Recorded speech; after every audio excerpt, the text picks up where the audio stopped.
18. The culmination of man's system. Man, in his sin, sought to be as God, to determine good and evil for himself. Genesis chapter 3, verse 5.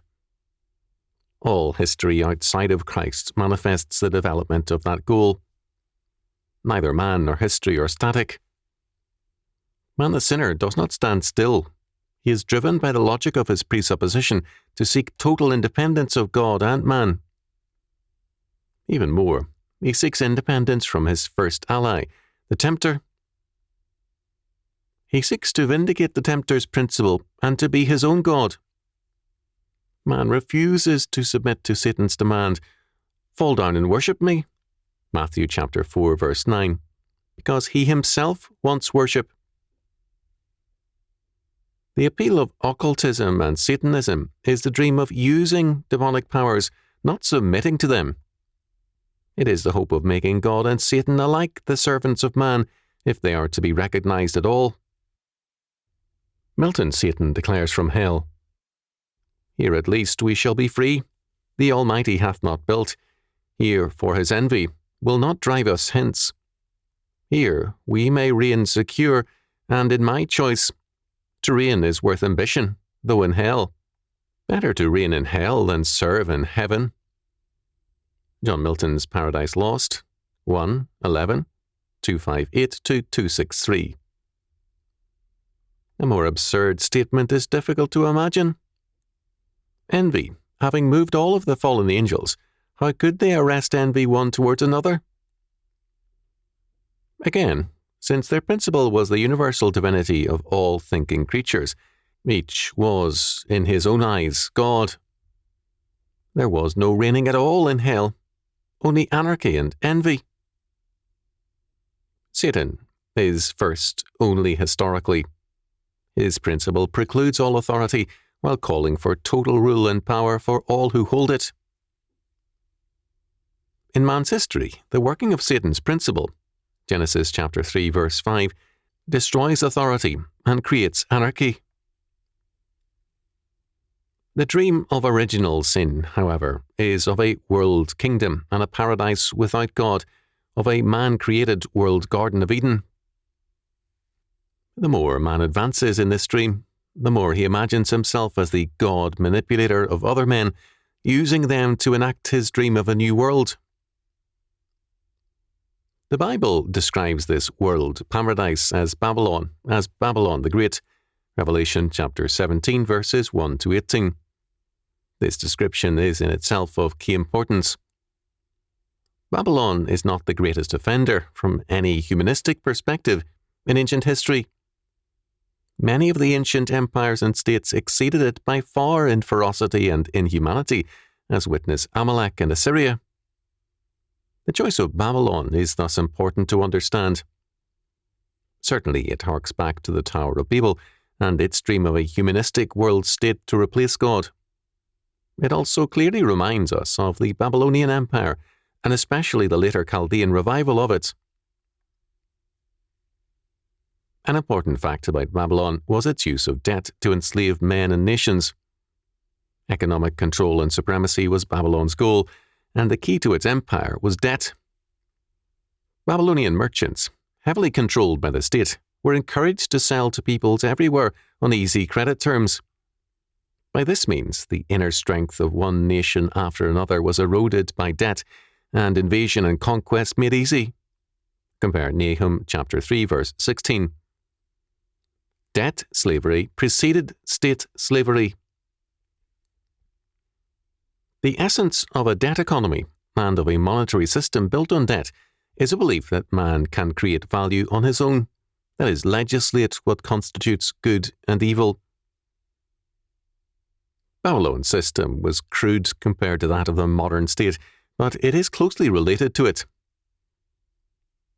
In the modern state, man seeks to invalidate the distinction between good and evil, and to say that God's distinctions are null and void. Debt has always been regarded as a dangerous thing at best, if not an evil. Even the pagan powers of antiquity regarded interest with hatred as a means of oppression. Modern man believes that the dream of Genesis chapter 3 verse 5 is near realization. Debt now creates money. Debt has replaced gold as the foundations of our paper money. The federal government monetizes its debts and creates a paper currency based on debt. Interest is the key to corporate and banking power. Civil governments and banks in union create money out of nothing, so that both credit money and paper currencies represent fiat creation. The greater the debt, the greater the interest income, and the greater the profit. Katz says flatly, war is of great financial benefit to the bankers, because war increases the national debt and the flow of interest. We can add that war also greatly increases the powers of the state over the people. Revelation chapter 18 tells us that this Babylonian system, Babylon's dream of a world paradise without God, proves seductive to all nations. They become drunk with the heady wine of sin, of playing God. Moreover, the merchants of the earth are waxed rich through the abundance of her delicacies. Revelation chapter 18 verse 3.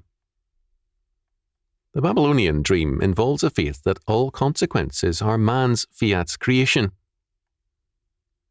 For she hath said in her heart, I sit a queen, and am no widow, and shall see no sorrow.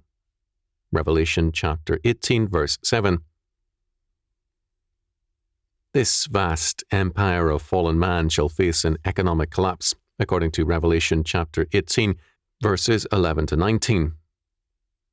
The dream of Genesis chapter 3 verse 5 shall destroy the Babylonian system totally. This prediction has been repeatedly fulfilled in history on nation after nation. It will be fulfilled on the total world system in God's time. Today, this dream is more prevalent than ever. Whether or not this is its final form, we cannot say.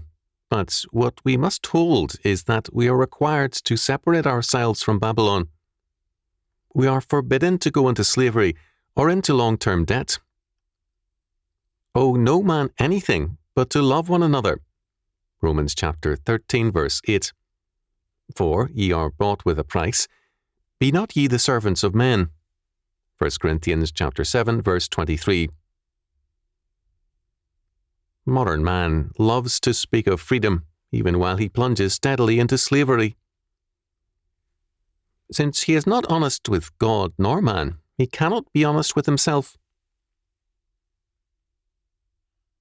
Revelation chapter 18 verses 20 and 21 make clear that God plans the total destruction and disappearance of this Babylonian dream.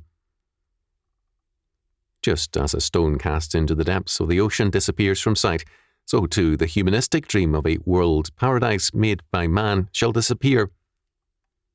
Its fiat laws, fiat money, and fiat politics shall disappear from history, to be replaced by God's order.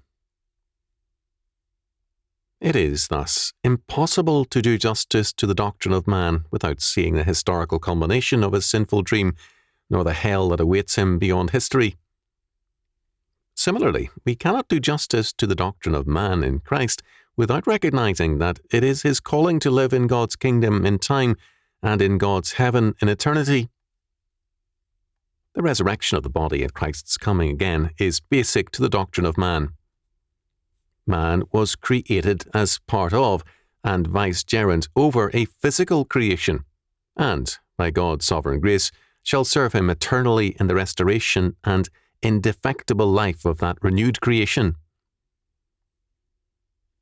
Meanwhile, we have humanism's dream of paradise set forth on all sides, as witness Ernest Callenbach's Ecotopia, 1975. This fictional presentation of a political hope presents 1999 and an ideal state, Ecotopia, as the fulfillment of the dreams of ecology-oriented planners and sexual revolutionists. This ideal world proves to be a sexual free-for-all, with sex as a public and animal act, and the emphasis is not a practical economic one, geared to reality, but a hot dream of no responsibility. Lagerfeld's comments of the people in this novel: In a world where all inner restraints have dissolved, character, and therefore characters, cannot exist. This work, which advertises itself as politics fiction, is described thus by Lagerfeld. The political condition of ecotopia is no fantasy. It is as comprehensible as a daily newspaper and as inevitable, if not as hideous as the Gulag. The deepest fiction of the book, in this sense, resides not in its depiction of ecotopia's political and social life, but of its economics of endless benefits without costs. Man dreams of playing God, and he cloaks his sin with high-minded idealism. Given the opportunity to enact in reality, or on paper, his, quote, noble plans, he produces the slave labour camps of the USSR and the stale, erotic nightmares of ecotopia. Humanism is a faith for death and retreat. It begins by defying God and ends in the nightmare of drugs and escapism. It is hatred disguised as love, and death masquerading as life. It has no future. History's only future is the new man in Jesus Christ, and a new creation, God's kingdom and realm